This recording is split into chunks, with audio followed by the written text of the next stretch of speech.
What if flying saucers were real? What if Hitler had a saucer and planned an attack on New York?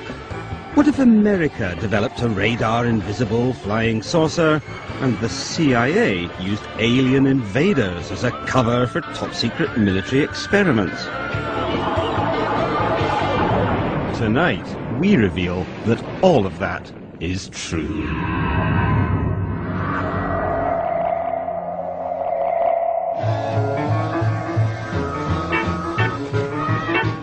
For 50 years, the world has been flying saucer crazy.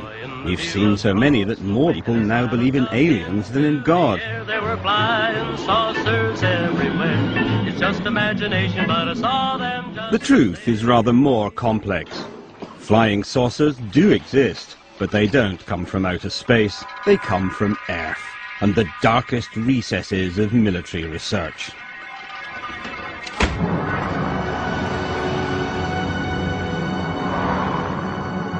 It all began in 1932 in Bucharest, when this man, a flight engineer called Henry Coanda, made an extraordinary discovery using a disc-shaped flying object.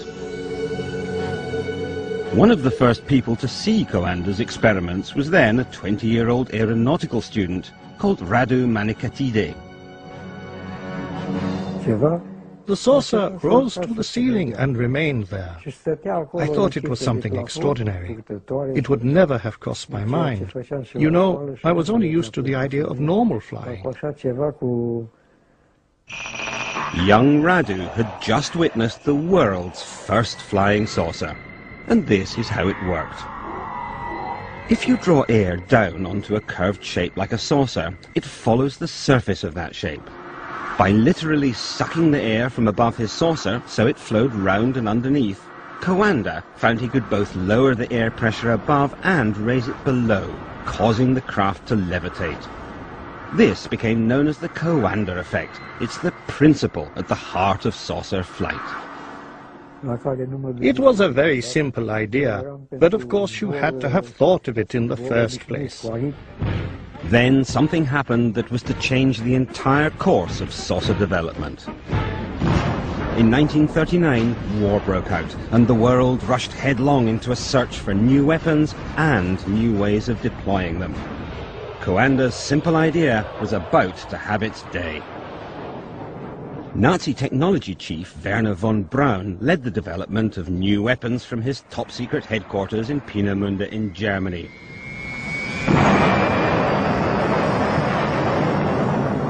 Here, he developed state-of-the-art weapons of terror, like the V-2 rocket. This was really the central location from which all projects were run for quite a long time.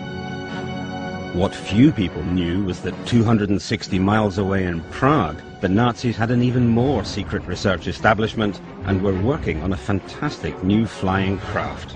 There were as many as 15 prototypes that they built, tested, discarded, and went on to the next one. And the firm at the heart of these frightening new developments? Skoda. The SS was using, and the Air Force were using Skoda to manufacture aircraft of all sorts. But by 1944, things were going badly wrong for Hitler. He needed to reassure his allies, chief amongst them Italian dictator Benito Mussolini. Hitler told Mussolini he had spectacular new aircraft that could change the course of the war. He called them his Wunderweapons. In July 1944, Hitler invited Mussolini to Germany with his chief advisor on weapons technology, Luigi Remersa. Later, Remersa was taken to the top-secret Skoda base where the new aircraft was being developed. Today, Luigi Remersa is 84 and living in Italy. He has agreed to describe what he saw that day. Yes, I saw it. For me, it was something exceptional. Round, with the central cockpit made in plexiglass, and with jets all around it that made up the means of propulsion. Luigi Remersa had seen the world's first production flying saucer, and it was a Skoda. Well, you see the pilot drawn in the cockpit. The pilot would drive the disc standing up. This is one of the men who actually helped create that flying saucer. His name, Andreas Epp. Epp had invented a disc-shaped flying gunnery target and sent the prototype to the Luftwaffe High Command, suggesting it could be adapted for manned flight. In an interview recorded before his death in 1997 and never broadcast until now, Epp described how he began to suspect his designs had been stolen. I kept hearing reports that people in Prague were working on the construction of flying discs, and that progress was being made. Furious over being sidelined, Epp drove to the Prague test ground to find out what was going on. I had my Leica A camera with me. Then suddenly I saw a flying saucer. It had no wings, absolutely none. I took a photo and wound on the film, but it was already directly over me. Then I took a second photo, and I could see it was a flying saucer. Epp was devastated by what he felt was the theft of his saucer. UFO, where did you go? Will you be back? I don't know. Twinkling, twinkling, flying high, like an ashtray in the sky. Epp would get his own back later, but in the meantime, the Germans had a flying saucer. It actually flew and flew pretty well. This is what the German saucer looked like. It was based on the flying saucer principle, the effect discovered by Henry Coanda, whereby the ship created an area of low pressure above it and literally sucked itself into the air. But it combined this with other new technologies, such as the helicopter and the jet engine. It was fast, versatile, and could potentially carry a heavy payload of bombs underneath. But perhaps most important in a country which had lost so many runways to Allied bombing, it could take off vertically. These saucers worked in one sense almost like a helicopter in that they had rotating vanes. The vanes would rotate underneath the saucer and were powered by a jet, the same jet that moved the saucer forward, would be directed up to spinning these vanes to give it lift. They were to be used as a bomber. Every machine built in those years was a war weapon. What was to be the final battle of the Third Reich? According to Remercer, an increasingly desperate and deluded Hitler plotted to use his secret new weapons in a devastating attack on New York.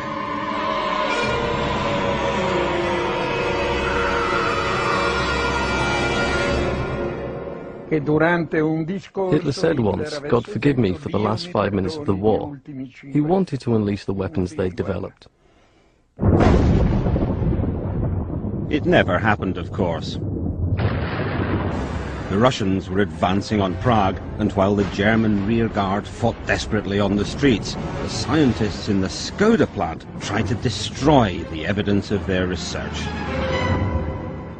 The pressure of the enemy was unbearable, and the airfield was blown up with dynamite, and the saucer blew up with the rest of the equipment. They pushed the saucers from their hangars onto the tarmac, put explosive charges in, and blew them up and let them burn right there on the tarmac in front of everyone. They destroyed the saucers themselves, but the Nazi scientists who built them had survived, and the victorious Allies turned on each other in a fight to get them. So who would win the race for the secrets of the saucerman?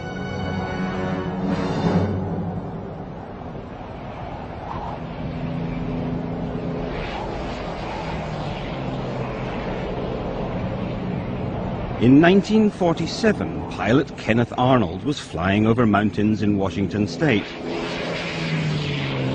when he saw 9 objects shooting across the sky at incredible speeds. He thought that they traveled in a motion that he compared to saucers being skipped on water, which is kind of an unusual analogy, but that name stuck, and that's why they became flying saucers. The sighting has become celebrated as the moment the flying saucer age was born. It sparked a frenzy of public excitement, but it was a frenzy fueled by paranoia. Air Force intelligence began to be concerned that these things were Soviet reconnaissance vehicles. Because this was the start of the Cold War. This coalition was to be torn asunder. The allies of the Second World War were now enemies. Already an iron curtain had dropped around Poland, Hungary, Yugoslavia, Bulgaria. In public, West and East mounted huge displays of their biggest and best military hardware. But there was a secret war too, a ruthless competition to acquire Nazi science and Nazi scientists. Whoever controlled this technology after World War II would really be ahead militarily. So there was a scramble between the Allied powers, the Russians, the French, the British, even though they had been allies, to obtain as much of this technology as possible for their own side. And that's why the US government was so alarmed by the saucers seen by pilot Kenneth Arnold. As this secret document shows, it meant Russia had acquired German flying saucer technology and was building them. The Germans had been so far in advance of the United States, they thought that if the Russians had captured scientists or installations responsible for these secret weapons, that maybe the Soviets were now ahead too. The Americans were right. The Russians were building saucers, and to help them, they'd spirited someone very useful from Germany, Andreas Epp, the German saucer engineer. Immediately after the war, Andreas Epp decided that he wanted to work in the Soviet Union. So he moved to Rostock and was contacted there by Soviet agents. And the Soviet agents seemed to know who he was. And of course, Epp liked this a lot because somebody was acknowledging that he actually was of some value, and whereas before he had been minimized. I thought to myself, I have to carry on. I owe it to the people who worked on it. And I started to build a flying disc. Epp worked primarily on the steering mechanism of the Soviet saucer. His specialty was the guidance part of this type of saucer. In other words, making it respond to controls, linking the controls to the saucer movements itself.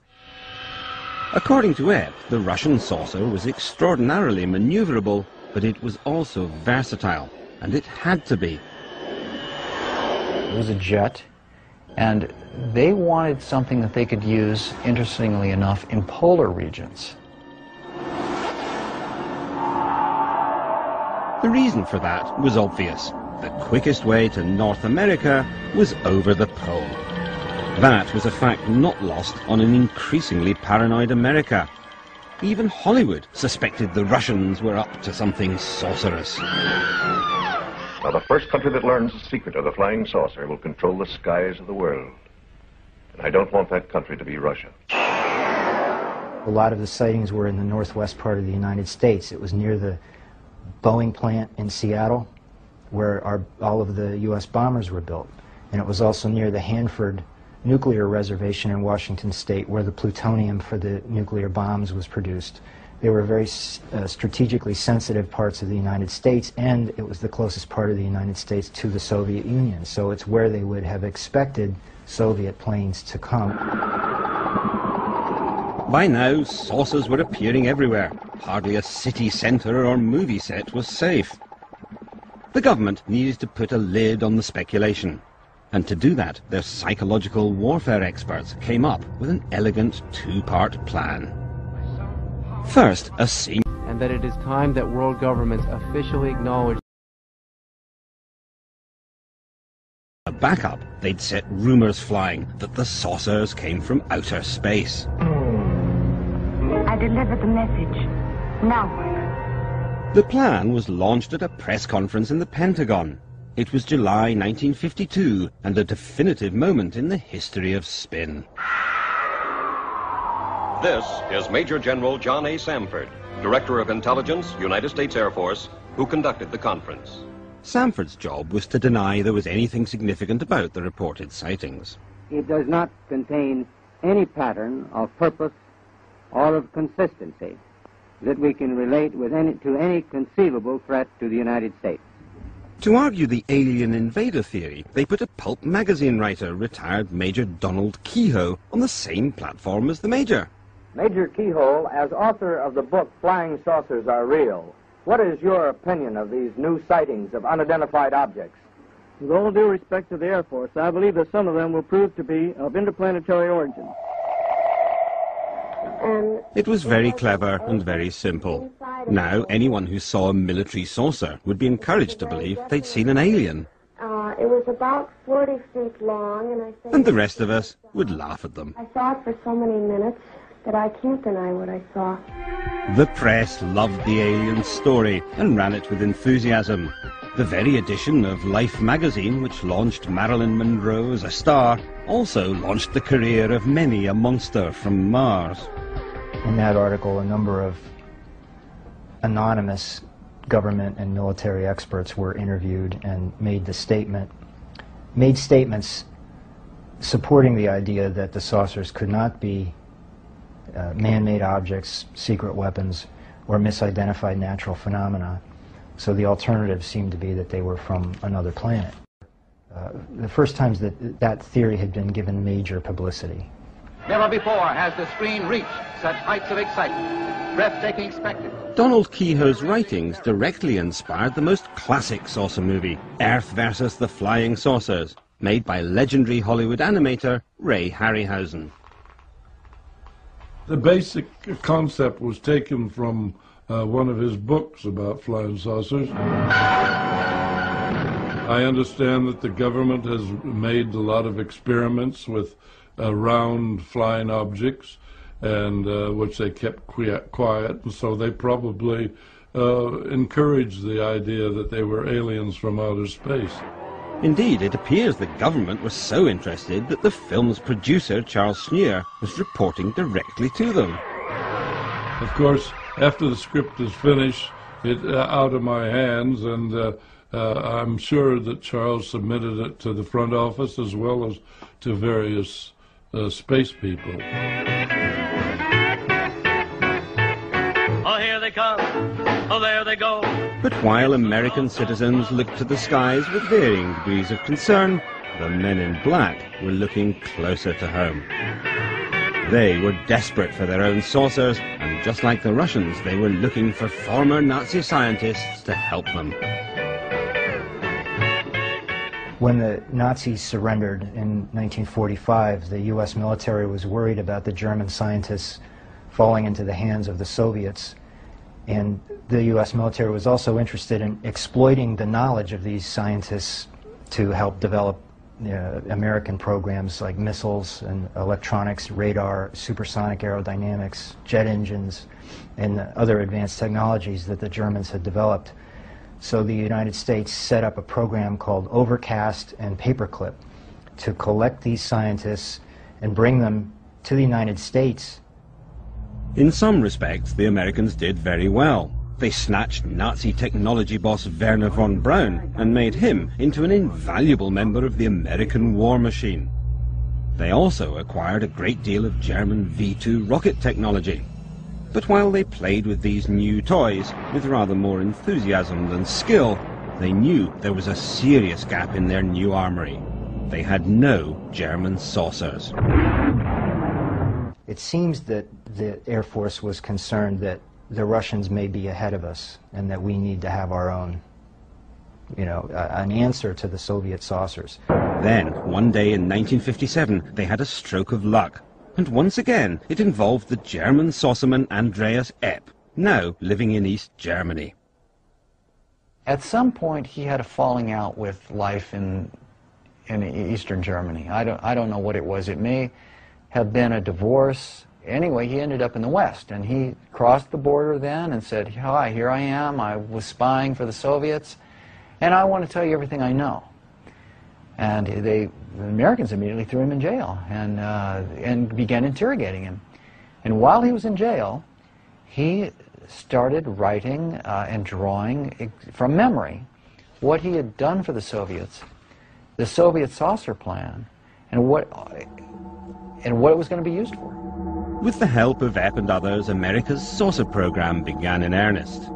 It's an interesting fact that by the late 50s and early 60s, almost all the major aerospace contractors, including Boeing, Convair, Lockheed, North American, were working on concepts for saucer-shaped vehicles for various applications. This is Lockheed's California division, senior member of the Lockheed family, birthplace of an always exciting family of wings. Lockheed was working on a number of saucer designs for the US Air Force. They all have a central engine that would point downward, and the aircraft would take off straight up, transition into horizontal flight, accelerate to very high speed, and then fly at over 100,000 feet. And this was very advanced thinking for the time. The Lockheed engineers were working on a saucer which used a central jet driving a rotor to create the Coanda or flying saucer effect. Once airborne, it redirected its jet to travel horizontally at supersonic speeds. But Lockheed wasn't the only US corporation working on this technology. Convair was one of the other major aircraft companies in the 1950s and 60s. Like Lockheed, Convair had both secret projects and a public face. In this case, Hollywood star James Stewart. Well, that was quite a day I had there. Believe me, that's quite an airplane. In the 50s and 60s, Bob Widmar was a senior designer for Convair and a key member of the team which built the B-58 Hustler. In the early 60s, it was the fastest plane on Earth. Well, that really got me excited. After all, the bird flies Mach 2. Now, Mach 2, that's 2 times as fast as the speed of sound.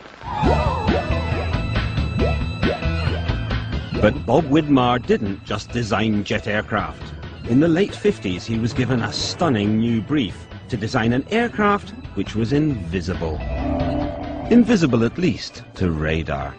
You had to be able to be non-detectable 360 degrees, because even at that time, the Russian radars began being hooked up together. The only way that could really be solved is by coming up with a thing that was shaped like a disc, or a discus. In other words, Bob had to build a flying saucer, because the military had realized that a flying saucer would make a perfect stealth craft. Conventional planes are detectable by radar because surfaces at right angles to a radar beam reflect back. A disc or flying saucer, on the other hand, sends back diffuse and confusing signals. The prospect of a radar-invisible aircraft had caused great excitement in military circles, and one day some shadowy figures called on Bob. When they first came out, I didn't know who they were. They didn't tell me, hey, I'm coming in here from the CIA, hey, look at my badge. Oh, they made me a member of the club. I didn't know that was the CIA that came. That shows you how goddamn secret that they were. In fact, the CIA was being even more mysterious than usual, because they weren't just fighting America's enemies, they'd been fighting each other. A secret turf war with the US Air Force over who should run spy planes. They cheat, they lie, they're crooks, they disguise. To meet with them, for example, I'd have to go to buildings that were half finished in Washington. Airline reservations were made with fake names. It was hard on me and my wife, as such, to live this thing, and the thing was a whole bunch of fake stuff. It was almost where you couldn't tell the realism for what was just a phony. Bob reluctantly agreed to work on the project, the design of a radar-invisible, saucer-shaped object. I never would want to do it again, to have to live under that kind of a climate. You couldn't talk to anybody except at certain places that they selected. The project was so highly classified The project was so highly classified it was not supposed to exist, a condition of absolute deniability known as a black project. There's all kinds of black. I'm talking about the extreme black. I have lived through the extreme black. Bob's project has never been declassified, and the CIA removed all his records and designs. Well, I guess that just about sums up the story. Or does it? Because while the CIA was keeping Bob in the dark, another craft was being brought into the light.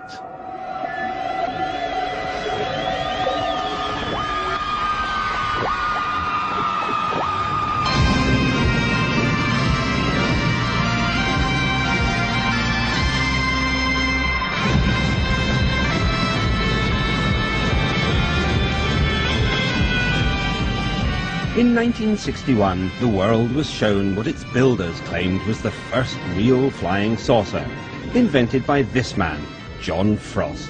Well, the U.S. Army are interested in a vehicle which could fly close to the ground, which couldn't be stopped by roadblocks or rivers, etc., and which could jump over hedges and trees.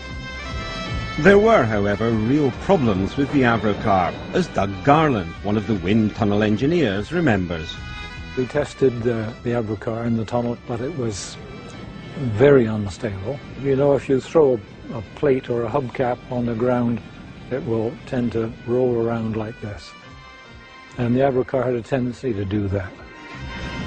In fact, when the Avro car was first revealed to the public, the whole project had actually already been abandoned. In truth, the Avro car was not a flying saucer at all. It was actually the world's first hovercraft. It was also the almost accidental byproduct of a very secret and far more ambitious project, a project which had everything to do with flying saucers.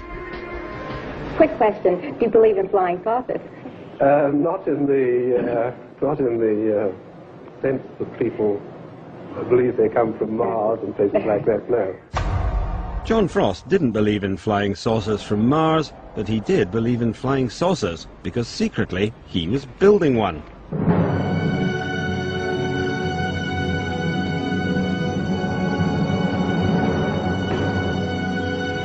This film has never been seen by the public before. Made strictly for the eyes of security-cleared military personnel, it records the work of Avro's top-secret Special Projects team, led by John Frost. The 6 Viper engine test assembly was built by Avro Aircraft Limited to develop a power plant for an airplane of circular plan form.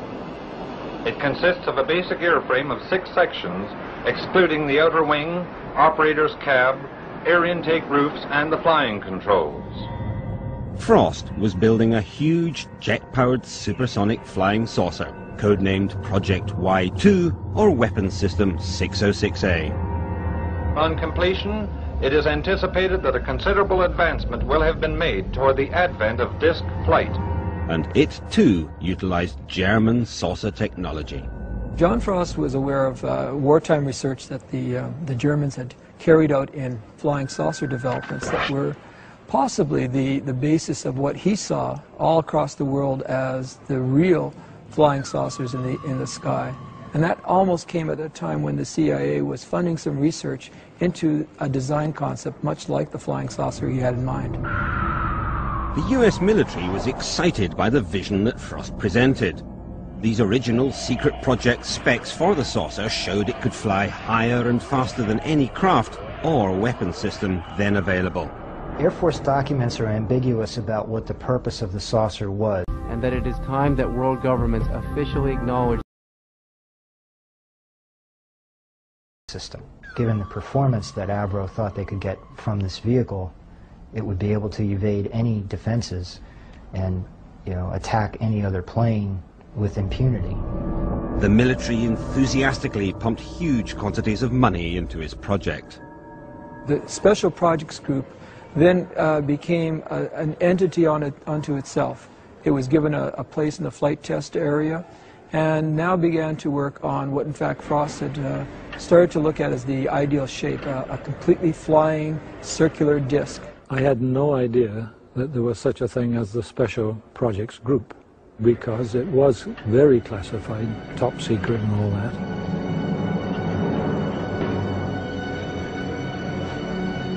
Oh, we had guards at all the entrances all the time, and you had to have a special badge, with a special colored dot on it to allow you into the special project area. I was a senior designer on the special projects. I started working on the 606A as a supersonic design for the United States Air Force. And the design he was after was in fact the most coveted designs of all aviation designer, a completely all-enclosing bodied aircraft, a flying disc. Everything Frost had in mind was always a circle. He never wanted to change the plan for me. I think it was ideal because it was a vertical takeoff. But in truth, the fantastic supersonic flying saucer of Frost's imagination was a long way from becoming reality.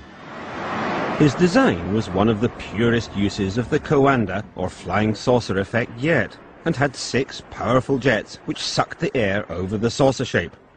These provided the saucer with its lift and its maneuverability. But testing this craft and its 6 powerful jets was not going to be easy or safe. Ray Takuchi was put in charge of building a full-scale test rig. And it was just, a 6-sided shape, and then we put we built the rig on top of it. I mean, the inner portion of the 606A on there with the Viper engines, and also the fan. Each rotating assembly is comprised of an upper and lower ring of compressor blades and a central ring of turbine blades. The turbine blades are aligned with an exhaust duct, which is incorporated in the stationary structure. Another special projects engineer was Ken Lockwood. I was a performance engineer. I had been working on supersonic projects in England, and when I went into the first time I was kind of incredulous at the project. It was so unconventional. Each section houses an Armstrong-Siddeley Viper engine, which serves as a gas generator to drive a centrally located turbine compressor combination. It is in fact a full-size, full-scale aircraft built into a concrete building to be testing the engines and systems of what will in fact be Weapons Systems 606A. The saucers were supposed to have tremendous performance because the engine was huge. It was almost 30 feet in diameter, and it would have produced so much thrust that the aircraft could have taken off straight up and flown at 2,000 to 3,000 miles an hour, according to their estimates. Air enters the compressor, and after passing through the inner wing is discharged through a series of metered apertures. Then came the testing period. What they were trying to do was tie down one of the most powerful supersonic aircraft ever built. It was a daunting task. As a safety precaution during the operation of the rig, the rotor section is enclosed within a steel guard. When John Frost, in fact, has one run away with in fact, full power, the building is cleared in the imminent threat of, in fact, an explosion. Once the fuel cells in the aircraft would blow up, the entire building would, in fact, be destroyed. It was a terrifying moment. The engine was out of control and about to destroy the entire saucer project. People disappeared around the back of the building except for one person. One of the engineers that happens upon the scene walks into the building and simply removes the fuel line from the runaway engine. It gradually comes to a stop.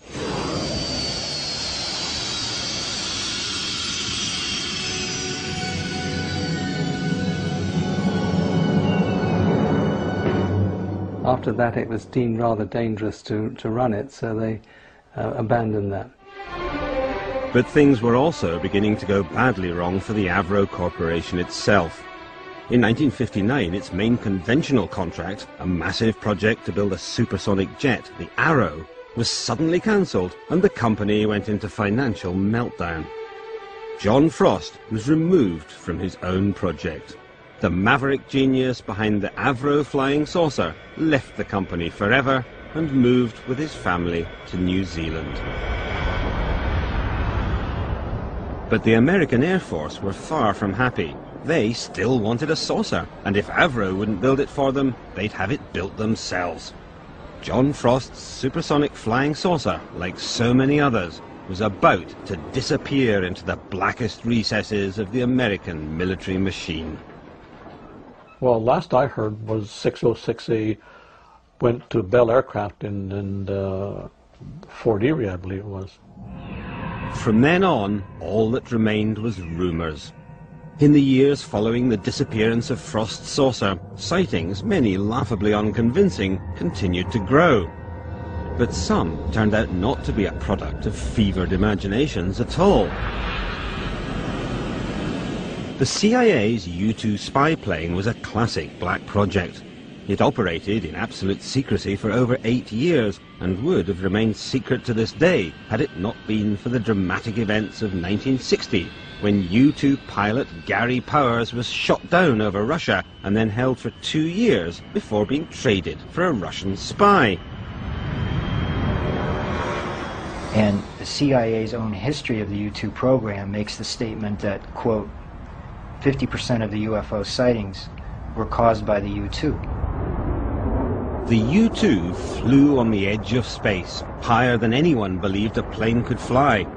Hardly surprising then that any glimpse, particularly from another plane, would provoke wonder and fear. But if the U-2 debacle proved one thing, it was that unless your secret craft actually crashes, alien flying saucers make a fantastic cover story. And if your secret craft actually is a flying saucer, you can keep the pretense up for years. You frighten me when you talk like that. Frost's saucer disappeared into the intense blackness of official secrecy. And America's amateur UFO spotters moved up a gear. In Washington, a private unofficial group known as NICAP, National Investigations Committee on Aerial Phenomena, called a news conference and reopened an old argument with the Air Force. NICAP was the main voice of the alien flying saucer theory. It was led by the pulp fiction writer who had first launched the idea at that extraordinary press conference back in 1952. 14 years later, he was still hunting aliens. NICAP's director, Major Donald E. Kehoe, a retired Marine Corps officer, insisted that the Air Force knew more than it was telling.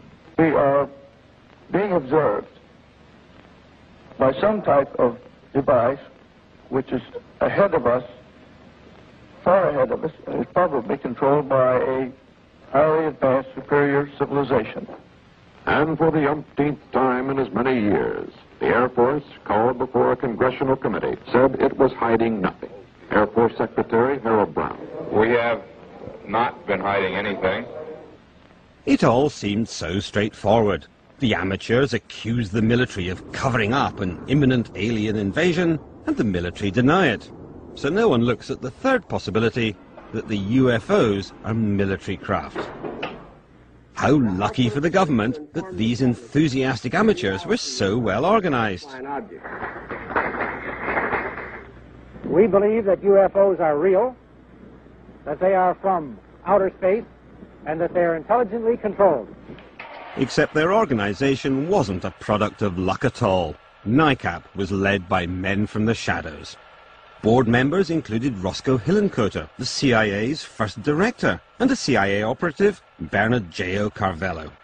NICAP's first manager was Nicholas de Rochefort of the CIA's Psychological Warfare Division, and when Kehoe resigned as chairman of NICAP, he was replaced by Joseph Bryan, also of the CIA's Psychological Warfare staff. But what of Kehoe himself? These things were interplanetary spaceships. Was he a genuine believer in alien flying saucers? Or did he have any connection with America's military research into German flying saucer technology? One man who might know was the German saucer engineer Andreas Epp, who'd gone over to the Americans. In an interview recorded in 1997, he came up with a remarkable answer to this question. Do you think the Americans wanted to keep your flying disc secret? From the beginning, from the very beginning. Major Kehoe was at the Pentagon, in the UFO department, and they found out that Germany was building flying discs. But whoever was behind the campaign to propagate the alien myth, it was spectacularly successful. Nowhere more so than in the land of dreams, Hollywood.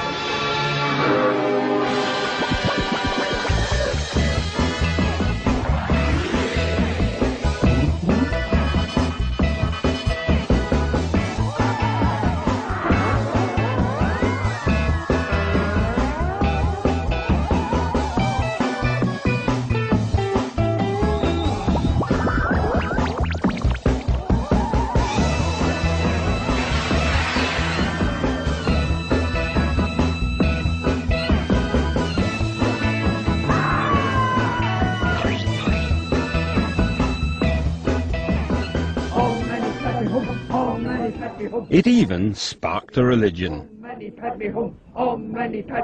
All our information comes through our leader, who is a yogi, who is in direct contact with space intelligences.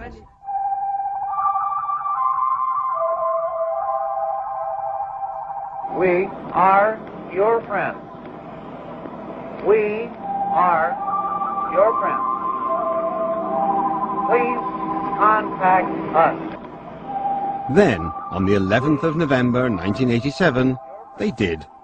It all began when a successful businessman called Ed Walters saw a strange light above his garden. He grabbed his camera and took this photograph. It was the first of dozens of sightings over the next few years. Oh my God! I'm gonna follow it down. I'm gonna follow it down. When the still pictures were enhanced, they seemed to show something that looked remarkably like flying saucers. The saucers were witnessed by hundreds of people, from policemen to priests. Look! Some more excitable witnesses even suggested they'd met the aliens. But then one man saw the photographs and reached a rather different conclusion. And he knew exactly what he was talking about. It's those doggone saucers again.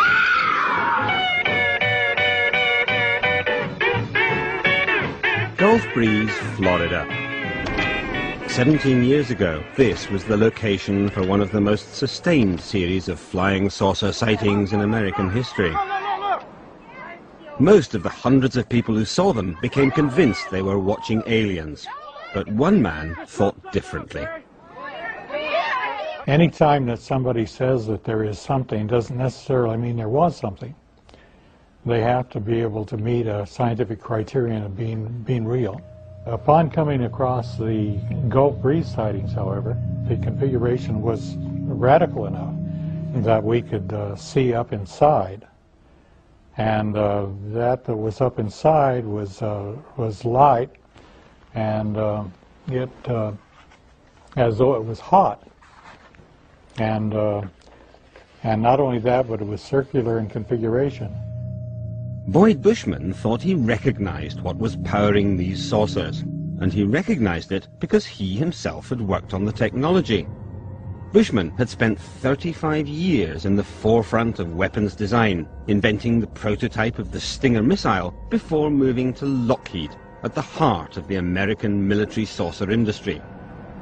While he was there, he and his team began experimenting with a radical new source of energy.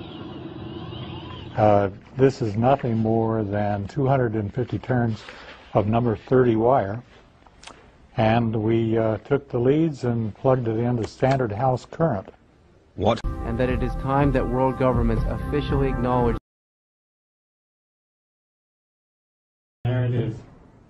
Even now, Bushman doesn't fully understand how this works. But when he saw the photographs of the Gulf Breeze saucers, he began to wonder if they were using the same technology. See, it starts smoking. This experimental coil is extremely dangerous and becomes very hot within seconds. But Boyd believes that explains the white glow inside the Gulf Breeze saucers, which he thinks are unmanned drones. If you modify the voltages and the frequencies, this configuration may well fly. In fact, should fly perfectly well. And we believe that that's what the people in the Gulf Breeze experiment did. So who were those people? He believes the saucers are another top-secret project developed by the U.S. military. It was probably nothing more than another branch of us. We have many, many little caveats of top-secret areas. I've been in many of them. I did indeed stumble across this and probably did develop it. And they did indeed have it, choose that area to demonstrate this technology. They are devious and capable of doing this and worse. They've certainly been devious before. In the 1970s, there were a series of dramatic sightings of UFOs, but these were different. Many seemed to be triangular rather than circular. Speculation among the UFO spotters became frenzied. But then, this man came on the scene. His name is Jim Goodall, and he is, by day, a curator at the Museum of Flight in Seattle. But in his spare time, he does something else. I go out in the desert when I have a chance. I've been out there over the last 15 years, about 80 some odd times. Jim visits top-secret aviation sites to photograph America's covert black projects. The best way to avoid being spotted is to rent a vehicle that's neutral in color. I had some infrared suppressive camouflage netting. I put that over the vehicle, throw some sagebrush on top of it, and they look around, they don't see anything that's obvious. In 1988, Jim took a photograph of a craft that had been shrouded in the blackest secrecy for over 10 years. I had my cameras out. I heard something take off. I saw a T-38 in the air, which I identified. And then over my head came an F-117. The F-117 is the stealth fighter. For over a decade it had been flying in the skies over America, any sightings conveniently explained away by the alien myth. I went through a 36 exposure roll of Kodachrome, and I had, I think, 2 frames that weren't fuzzy or blurred. I was shaking so much. It was one of the more exciting times of my life. What I shot was this, this image right here. With this photograph, Jim revealed the truth of the triangular sightings. If you look at an F-117 head on, it looks like a flying saucer. So if you can't identify it, it's an unidentified thing. So if you don't know what it is and it's in the air, it's a UFO, an unidentified flying object. In the years following Jim's photograph, the flurry of triangular sightings abated, but the sightings of circular craft did not. Just last month, the Mexican Air Force released some extraordinary UFO footage shot by their pilots using infrared imagery. Bizarrely, although 11 craft could be seen, only 3 registered on radar. So, have the real aliens finally arrived? Or could these saucers too have something to do with the American military? Now, a dear friend of mine was named Ben R. Rich. He replaced Kelly Johnson at the Lockheed Skunk Works. And about 10 days before he died, I was speaking to Ben, but he told me, he said, Jim, we have things out in the desert that are 50 years beyond what you can comprehend. They have about 4,500 people at the Lockheed Skunk Works. What have they been doing for the last 20 some odd years? They're building something. Dad, when you're out there, did you see anything? Let's not start that flying saucer nonsense.